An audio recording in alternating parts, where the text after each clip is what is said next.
Ich bin heute auf der Messe in Hannover und werde mir mal genau anschauen, welche humanoiden Roboter hier in den Hallen vertreten sind, was es so Neues gibt und was die Aussteller und die Firmen erzählen, wie es denn so weitergehen wird. Und damit willkommen in der Robosphäre. Jens hier, los geht's.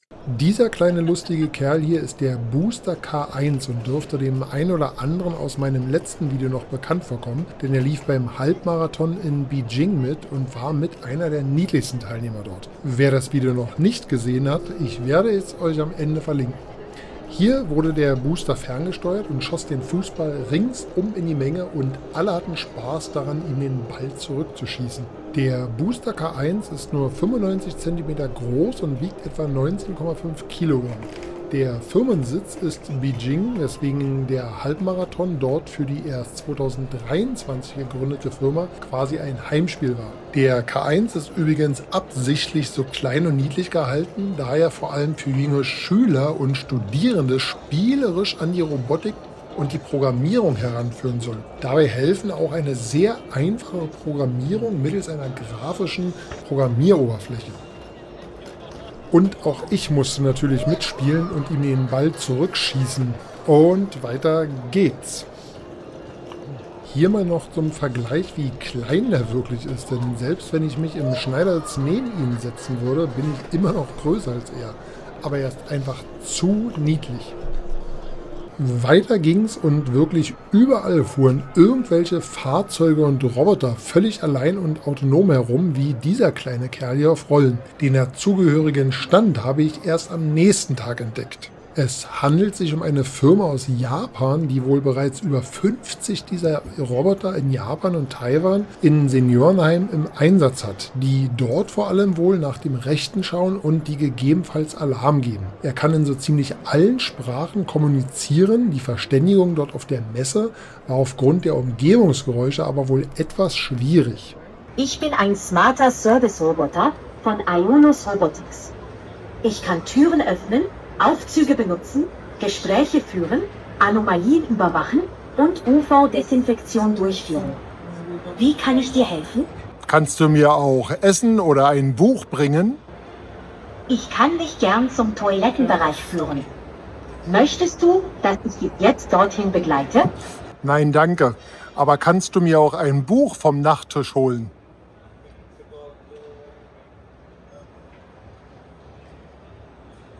Ich liege im Bett und möchte ein Buch lesen, das liegt aber auf dem Nachttisch.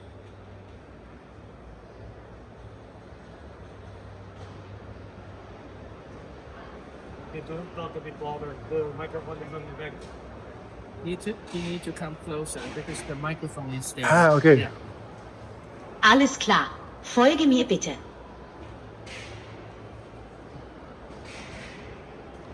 Und was kannst I don't know. Möchtest du? wer sie? Zur Sicherheit. Soll ich die Mission wirklich stoppen? Ich brauche deine Bestätigung. Ja, bitte stoppen. Stopp. Anhalten. Alles klar. Ich habe die Mission gestoppt. Gibt es etwas anderes, wobei ich dir helfen kann?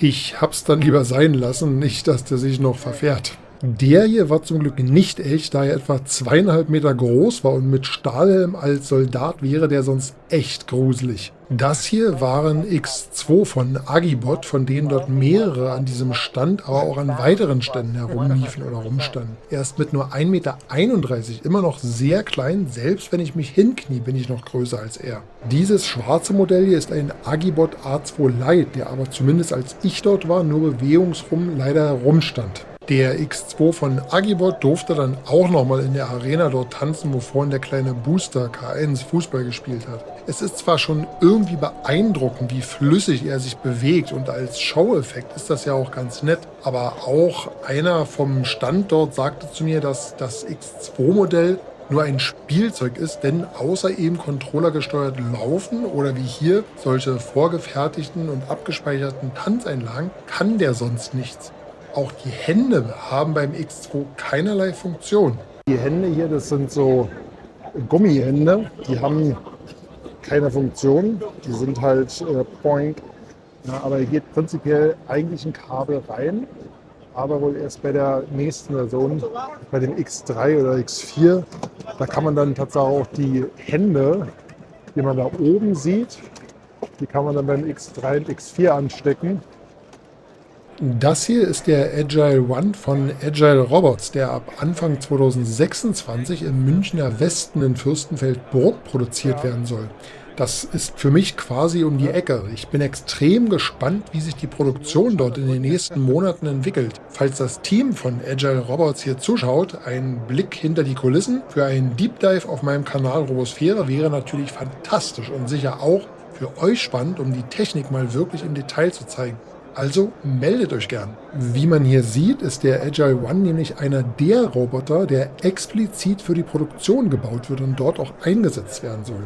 Hier baut der rechte Roboter in einer sicherlich noch sehr einfachen Anwendung ein Teil zusammen und der linke packt das Teil dann in einen Karton ein. Also eine klassische Arbeit in irgendeinem Werk und eben auch die Zusammenarbeit mit mehreren Robotern ist schon rudimentär möglich. Auch wenn das hier aktuell noch sehr langsam ausschaut, könnte das auch wieder einfach nur aufgrund des Messebetriebs sein und bei tatsächlichem Einsatz wesentlich schneller ablaufen. Agile Robots wurde übrigens erst 2017 als Spin-off des DLR gegründet, ist dann durch die guten Kontakte des Gründers Dr. Zhao Peng Chen nach China aber extrem schnell gewachsen. Hat 2023 die insolvente Firma Franka Emica übernommen und in Franka Robotics umbenannt. Die starke Verwurzelung nach China erkennt man auch daran, dass Agile Robots 2 Firmensitze hat, nämlich einen in München und einen in Beijing. Am Stand von Amazon Web Services konnte man einen G1 von Unitree bei der Arbeit sehen, wobei auch hier seine Tätigkeit nur war, von einem Platz zum anderen zu laufen, noch nicht mal etwas selbstständig greifen oder irgendwo ablegen.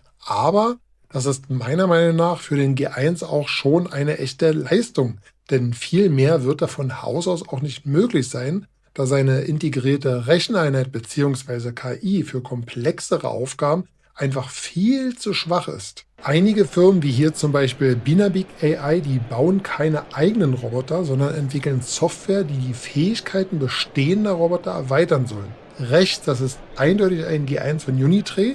Und welcher Firma dieses vierbeinige Modell mit Rollen oder auch der Humanoide auf Rollen im Hintergrund ist, weiß ich ehrlich gesagt nicht. Falls das jemand weiß, kann er mir das ja gerne in die Kommentare schreiben. Und auch diese Firma hier hat mit dem schwarzen Tower im Hintergrund versucht, einem G1 mehr Intelligenz einzuhauchen. Damit war der G1 dann auch in der Lage, die Gegenstände vor sich rein optisch zu unterscheiden. Das hier ist der DexForce W1 Pro der gleichnamigen Firma DexForce Technology aus China Shenzhen, die 2021 gegründet wurde. Sie arbeiten vor allem an ihren Dexverse, einer Sim-to-Real-Plattform. Die Idee dahinter: Roboter trainieren Aufgaben zuerst tausendfach in einer perfekten Simulation, um sie dann in der echten Welt sofort und wesentlich schneller fehlerfrei umzusetzen. Dieser W1 Pro hier ist aktuell deren einziges Modell. Hier haben wir den Duatic Alpha. Er stammt von einem Schweizer Startup aus Zürich und soll Aufgaben erledigen, die für einen Menschen einfach unmöglich sind, weil zu schwer, oder die ein Mensch nicht dauerhaft machen will oder nicht machen sollte. In der demnächst erscheinenden Version wird er nämlich bis zu 60 Kilogramm mit seinen 2 Armen heben können und bis zu 200 Kilogramm auf seinem fahrbaren Untersatz transportieren können. Das Entladen von wirklich schweren Bauteilen oder Säcken von Paletten und das Ganze 24/7 ist für ihn damit kein Problem. Die Arme, die bestehen übrigens aus ultraleichten Carbonfaserrohren und es gibt die auch als einzelne Roboterarme zu kaufen. Zusammen im Alpha mit Bildverarbeitung ausgestattet, kann er aber eben selbstständig für bis zu 12 Stunden mit einer Akkuladung Paletten be- und entladen. Die Geschwindigkeit, die man jetzt hier sieht, ist vermutlich wieder für den Messebetrieb aus Sicherheitsgründen reduziert. Und selbst wenn nicht, wird er in zukünftigen Versionen garantiert und auf jeden Fall noch schneller werden.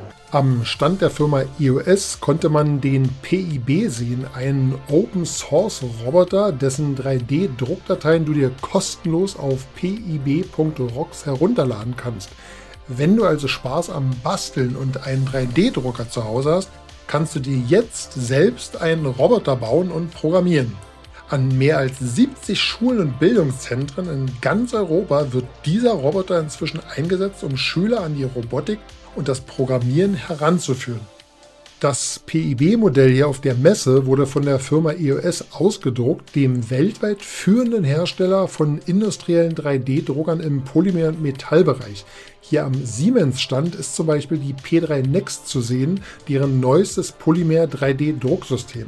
Ein ganz lieber Gruß geht raus an die Kollegen von EOS. Der Kamerad hier, der ist auch Galbot, eine chinesische Firma. Und der kann wohl scheinbar, so steht es zumindest da hinten, bis zu 50 Kilogramm an Lasten heben. Und der wird wohl auch in China, wird ja schon in Automobilfabriken, in Batteriefabriken und so weiter eingesetzt. Und wie gesagt, der muss ja jetzt auch nicht zwangsweise Beine haben, aber der sieht auch ganz interessant aus. Hier wieder ein chinesischer Hersteller, nämlich Twinsoft, die eigentlich Sensor- und Monitorlösungen für die intelligente Umweltüberwachung entwickeln. Völlig branchenfremd, versucht aber scheinbar auch diese Firma in diesem wachstumsstarken Bereich hiermit einzusteigen. Und jetzt wird es besonders spannend bei der Firma Hexagon Robotics mit ihrem humanoiden Aeon.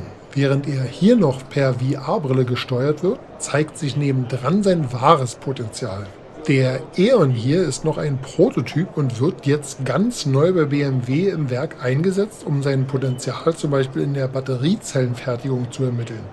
Ein zweiter Use Case ist das Entnehmen von Plastikteilen aus einer Maschine vor Ort und diese Teile dann entweder zu einer weiteren Maschine zu bringen oder direkt zum Einbauort in der Fertigung.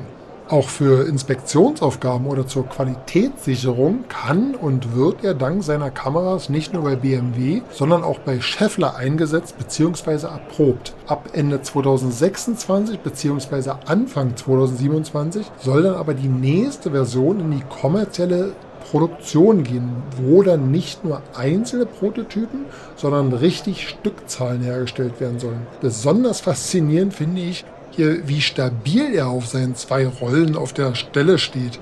Wenn man außerdem mal überlegt, sind in der Industrie, wo die Böden überall eben sind, Rollen im Vergleich zu Beinen eigentlich wesentlich effizienter. Mit Sitz in Zürich ist diese Firma ein echtes Schwergewicht und extrem ernst zu nehmen, da der Mutterkonzern ein börsennotiertes Unternehmen mit einem Marktwert von 28 Milliarden ist und hier ganz andere finanzielle Mittel und Fertigungskapazitäten hat als viele Startups in diesem Bereich. Bis 2032 will Schaeffler mindestens 1000 Aeon-Roboter in seinen Werken weltweit einsetzen und sie liefern im Gegensatz dazu Hochpräzisionsaktuatoren, wodurch der Aeon das beste Know-how der deutschen Zulieferindustrie nutzt.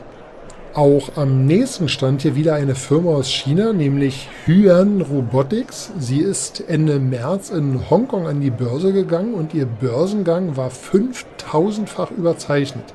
Sie sind extrem stark bei einzelnen Roboterarmen und haben hier einfach nur 2 Arme an einen Roboter-Oberkörper montiert. Das zeigt aber auch, wie einfach es im Grunde inzwischen ist, einen mehr oder weniger humanoiden Roboter zu bauen. Denn die reine Hardware, also die Motoren etc., gibt es von zig verschiedenen Firmen. Wie hier deutlich zu sehen ist, sind dort im Kopf aber keinerlei Kameras, Sensoren oder ähnliches enthalten.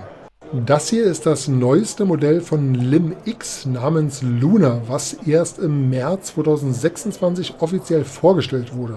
Leider war hier nur ein 1:1 Modell bewegungslos zu sehen.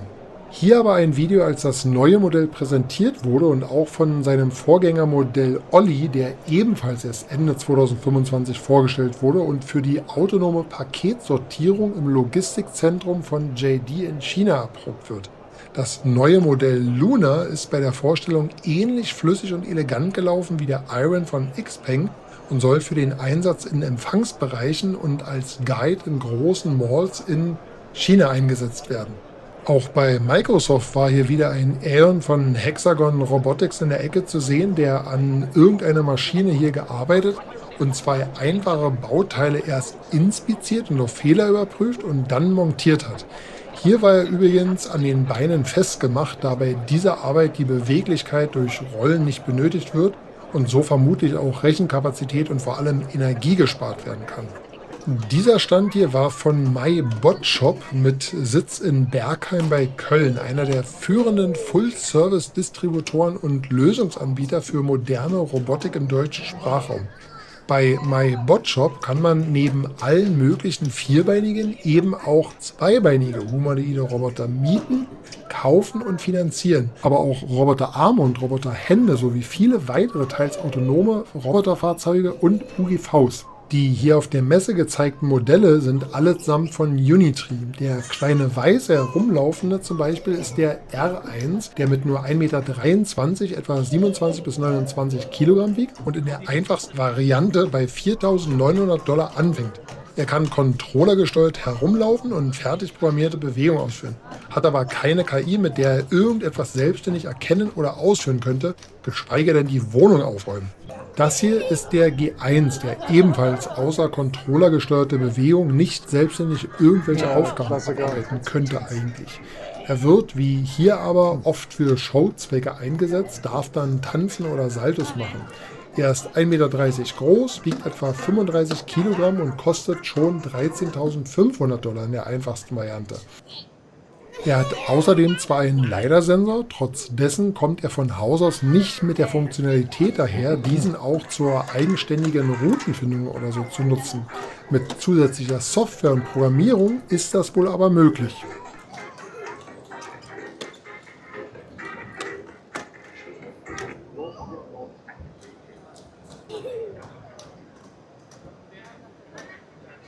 Und die Hand schütteln kann er. Auch eine fertig einprogrammierte Bewegung. Wenn ihr hierbei mal auf die Hände von dem G1 direkt achtet, diese sind starr und können nichts greifen oder so.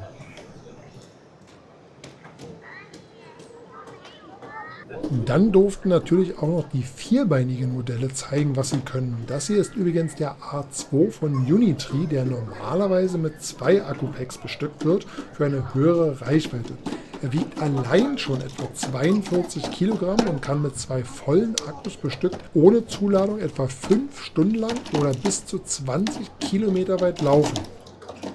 Der Roboter, der da die ganze Zeit im Stuhl rumsitzt, das ist übrigens das neueste Modell von Unitree, der H2. Der ist allerdings mit 1,80 Meter und 80 Kilogramm relativ groß und schwer. Und das Problem ist einfach, wenn der Akku doch mal alle gehen sollte oder ein Fehler passiert oder so und sich die Motoren im Abschalten, dann sackt der einfach in sich zusammen. Und wenn dann so ein kleines Kind daneben steht, dann wäre das gefährlich. Das ist der Grund, warum der dort am Stand eben nicht betrieben wurde.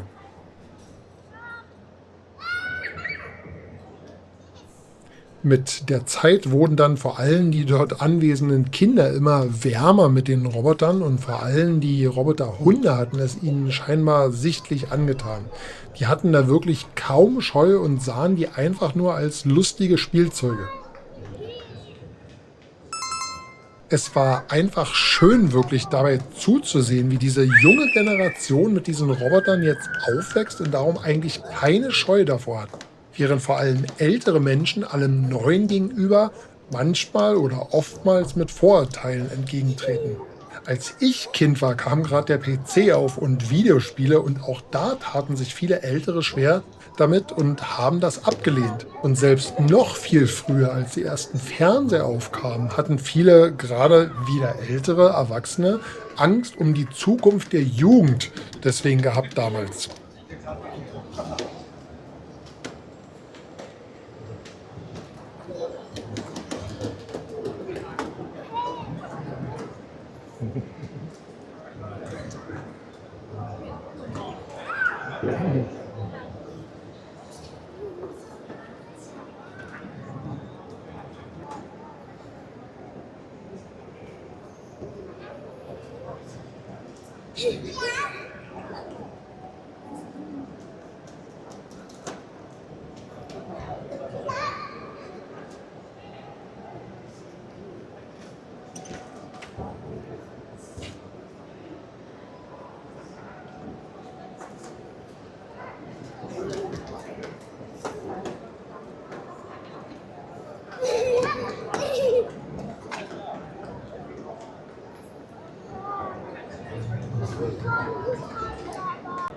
Am nächsten Stand werkelte der 4NE1 oder 4Anyone, wie das richtig ausgesprochen wird, von Neura Robotics.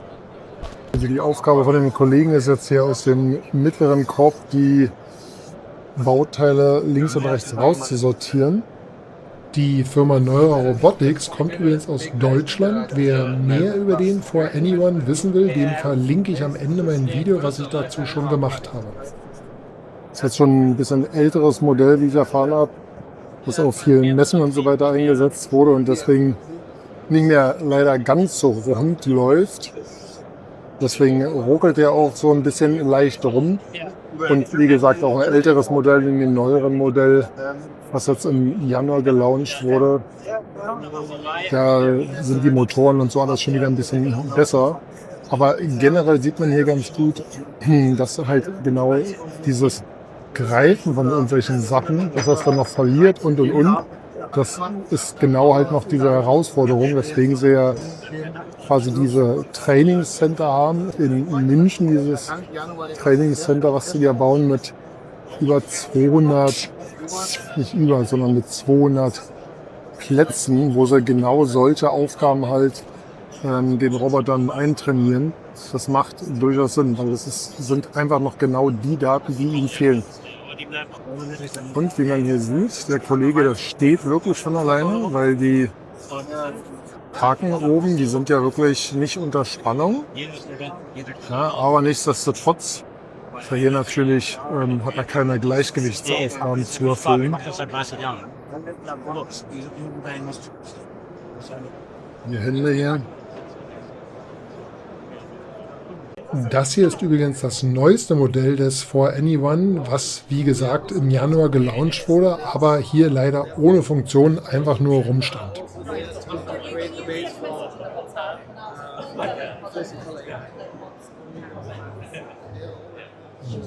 Weiter geht's mit dem Double One von Paxini, wieder eine chinesische Firma aus Shenzhen, die 2021 gegründet wurde. Sie sind laut eigenen Aussagen führend bei multidimensionalen taktilen Wahrnehmungsfähigkeiten, also dass Roboter Hände und Finger Druck wahrnehmen können wie wir Menschen.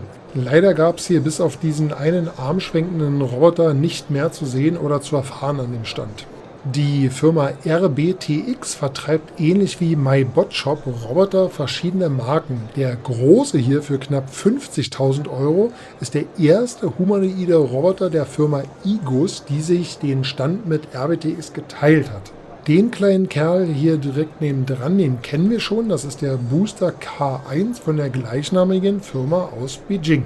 Und hinten rechts das Modell ist der N2 der ebenfalls chinesischen Firma Noedix aus Beijing mit Gründung im Jahr 2023. Die Gründer sind ehemalige Mitarbeiter von DJI, UBTech und KI-Instituten. Das hier ist mal wieder ein europäisches Produkt, nämlich der Robi in der neuesten Serie R der Firma Oversonic aus Italien in der Nähe von Mailand. Sie wurde 2020 gegründet. Die beiden Arme haben je 5 Kilogramm Traglast, was im Vergleich zu vielen anderen Konkurrenzmodellen relativ wenig ist. Robi wird hier bereits in italienischen Fabriken für die interne Logistik und die Handhabung von Bauteilen erprobt, sowie in Pilotprojekten, bei denen Robi in Krankenhäusern unterstützt, um medizinisches Personal bei Logistikaufgaben zu entlasten. Außer erste Prototypen in der Industrie gibt es hier wohl aber noch nicht viel mehr. Hier am Stand vom KIT, dem Karlsruher Institut für Technik, haben sie deren neuestes Modell vorgestellt, der ganzheitlichen humanoiden Roboterplattform, die seit 2000 ständig weiterentwickelt wird. Im Projekt Roboter im Alltag werden die Forschungsergebnisse mit anderen geteilt und gelangen so dann auch in die deutsche Industrie. Denn den Armar 7 direkt kann man nicht kaufen. Was der aber alles kann, seht ihr hier. What can you see now? I can see a white cup, a spoon, 2 blue cups, 2 blue bowls, a green cup, a dishwash liquid, a red cup, a chocolate drink, a red bowl, an apple, a multivitamin juice, a rusk, Vitalis, a Coke, coffee filters, and 3 bananas. Bring me the Vitalis from the sideboard. Data that's still there and that actually plan a suitable for us, execute and it will drive to a predefined position where it will hand over the Vitalis to a human. So where you can see now in the camera image that we all actually reach out its hand, so my colleague reach out its hand, the robot will actually reach out its hand to initiate the handover by moving back if the human doesn't do the intent. And with a certain force, then the robot will actually let it. Bring me the milk from the fridge. So, for example, you want I will to bring have you the something milk from the cold fridge.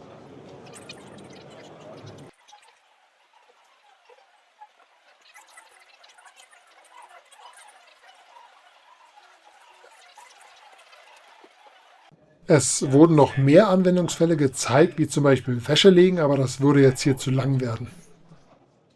Okay, but we don't want the robot only to be able to bring us up. Am Stand von Schaeffler stand dieses Modell hier eines Roboters herum, an dem aber nur gezeigt werden sollte, dass und welche Komponenten wie die Aktuatoren Schaeffler liefern kann.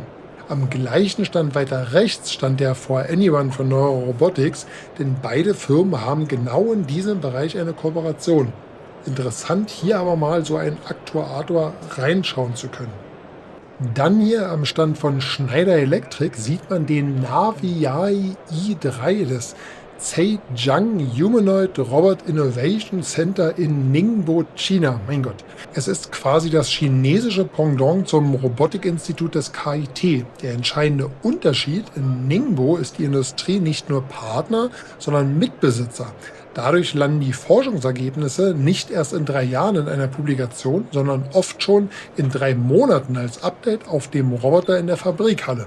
Und unten rechts, das ist der sogenannte digitale Zwilling. Bevor der Roboter zum Beispiel einen Becher greift, hat sein virtuelles Ebenbild diese Bewegung schon 1000-fach im Simulator geübt. Dadurch sind die Bewegungen weniger hölzern und dafür präziser und flüssiger, weil die KI eben genau weiß, was funktioniert. Der Roboter, der ist jetzt hier auf einem Fahrgestell, also auf Rollen, wie man hier sehen kann. Hier sehen wir ein Modell von Shanghai Electric, optisch fast ein Zwilling des For Anyone von Neuro Robotics, wie ich finde. Aber der Hintergrund ist ein ganz anderer. Shanghai Electric ist ein staatlich kontrollierter Gigant, quasi das chinesische Siemens, auch wenn sie weitaus kleiner sind. Mit dem Hintergrund aber, dass China bis 2030 zur weltweit führenden Supermacht in den Bereichen KI und Robotik werden will und durch den staatlichen Einfluss hier mal eben riesige Summen hineinpumpen kann, dürfte das Modell und die Firma in Zukunft noch interessant werden.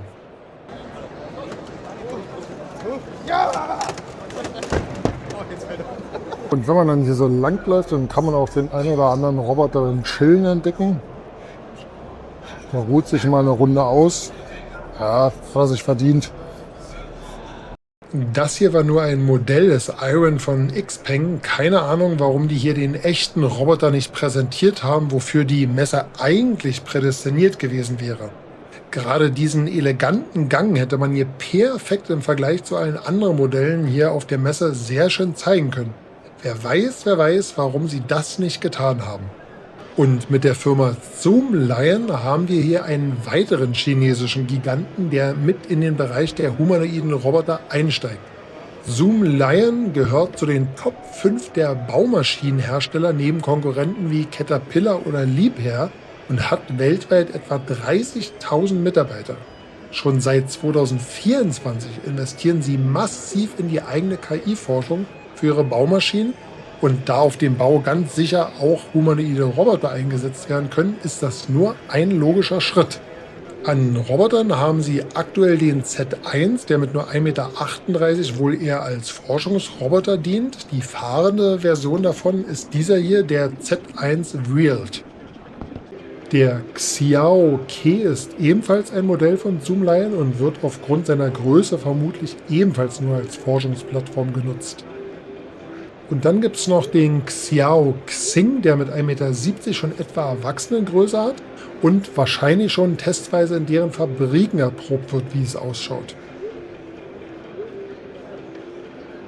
Zoomlion setzt diese Roboter bereits in ihren eigenen Smart Industrial City in China ein. Dort arbeiten sie in der Montage von Baggern und Kränen, wie auch hier in dem auf der Messe gezeigten Filmchen zu sehen ist. Während Firmen wie Figure AI ihre Modelle, also den Figure 03 zum Beispiel bei BMW testen lassen müssen, kann Zoomlion das also direkt in ihren eigenen Werken extrem schnell umsetzen. Und diesen Caspot Mini hier habe ich in einer der hintersten Hallen gesehen, wo sich sonst scheinbar kaum ein Messebesucher hin verirrt hat. Die Firma dahinter kommt wieder mal aus Beijing, China. Der Preis hier ist natürlich echt günstig. Der Einführungspreis der ersten 50 Stück Anfang 2026 für den Caspot Mini betrug sogar nur $4.100. Diese Mini-Variante hier ist wieder eher für die Forschung und Entwicklung gedacht. Große Variante ist dann der Caspot 02 und der liegt dann mit funktionierenden Händen und mehr Rechenleistung auch eher wieder im Bereich von über $60.000. So, bei der Firma hier, die machen quasi diese Grafikeinheiten hier oder diese CPU-Einheiten und die werden dann quasi in den Unitree G1, das ist ja jetzt Standard jetzt hier im Moment, aber hier sieht man hinten dran diesen Backpack und in diesem Backpack, da würde dann quasi so eine CPU und RAM und GPU und alles mögliche drin sitzen, sodass der G1 hier von Unitree, dass der quasi ein bisschen aufgepimpt wird, dass der nicht ganz so dumm ist. Und man kann bei der Firma quasi auch alle möglichen, also sich selber direkt einen Roboter bauen, designen lassen. Das könnten die aber auch machen, dass die quasi einen Roboter für dich bauen. Der wird zusätzlich befähigt mit dieser KI von denen, mit diesem Brain, wie sie es hier nennen. Und dann kann ja ein bisschen mehr als nur umherlaufen und so weiter. Hallo, hallo Kleiner. Ein bisschen Auch selten, dass du mal hochschauen willst, oder? Ja, selten. Danke. So Leute, das war jetzt ein echt langes Mammutvideo, aber ihr habt es gesehen, die Messe Hannover 2026, die war in Sachen Humanoiden ein echtes Feuerwerk diesmal. Was mich persönlich am meisten beeindruckt hat, ist diese gigantische Welle, diese Wucht, die da aus China auf uns oder auf die Welt zurollt. Denn wir reden hier nicht mehr nur von kleinen agilen Startups, sondern wir reden hier eben von Giganten wie Shanghai Electrics oder Zoomlion, die halt einfach riesengroße Firmen in der Baubranche und so weiter sind. Und die drängen jetzt eben mit Hilfe massiver staatlicher Unterstützung in den Markt der humanoiden Roboter. Das heißt, von den Firmen werden wir auf jeden Fall noch eine Menge hören und die wird man im Auge haben müssen. Spätestens jetzt sollte auch jedem klar sein, dass Humanoide nicht einfach nur ein kleiner Hype sind, der jetzt demnächst irgendwann wieder vorbeigeht, sondern Firmen und Regierungen, die pumpen hier eben Milliarden in die Entwicklung und die Forschung. Und der aktuelle Status ist eben so, dass die jetzt schon so weit sind, dass die eben in den Fabrikhallen wirklich ausprobiert und eingesetzt werden. Aber mein wichtigstes persönliches Fazit für euch ist, auch wenn die Konkurrenz aus Fernost sicherlich gigantisch ist, ist das Rennen noch komplett offen. Denn ich habe hier keinen irgendwie einzelnen Sieger gesehen, der allen anderen meilenweit voraus ist. Ganz im Gegenteil, auch gerade in Deutschland mit dem KIT, Neurorobotics oder auch Agile Robots, die sind hier definitiv an der Weltspitze mit dabei. Es bleibt also extrem spannend und wir sehen, dass wir erst hier gerade ganz am Anfang von einer riesigen Umwälzung in der Arbeitswelt stehen.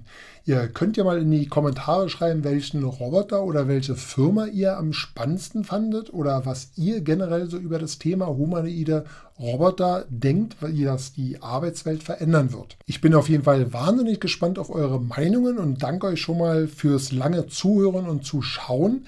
Vergesst bitte nicht, dem Video ein Like zu geben, Abo abonnieren, falls ihr es noch nicht gemacht habt, oder auch ein Hype geben, denn mit allen 3 Sachen helft ihr mir und meinem Kanal am besten. Und hier oben geht es noch zu den beiden versprochenen Videos, nämlich einmal das Video über den Halbmarathonlauf der Humanoiden in Beijing sowie über den For Anyone von Neurorobotics.